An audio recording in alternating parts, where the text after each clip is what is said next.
আমের ভাষা প্রকাশ করতে পারছি না। এখানে যে এত সুন্দর একটা প্লেস সেটা বলার মতো না।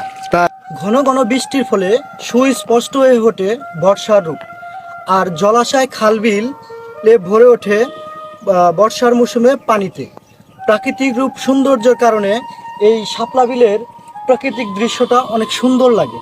সো জলাশয় এবং খালবিলে নানা রঙের শাপলা এবং শালুক ফোটে। কেউ বলে চটলা, কেউ বলে গেওড়া, কেউ বলে বিল, কিন্তু এই সব কিছু নাম ছাড়িয়ে এখন রৌমারী শাপলা বিল নামে পরিচিত। আপনাদের আমি এই ভিডিওতে দেখাবো।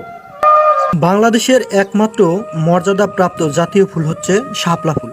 সাধারণত বাংলাদেশের প্রায় সকল অঞ্চলে পরিত্যক্ত হাওর বাওর, নদী, পুকুর এবং জলাশয়ে শাপলা ফুল ফুটতে দেখা যায়। তাই শাপলা ফুলকে জাতীয় ফুলের মর্যাদা দেওয়া হয়েছে।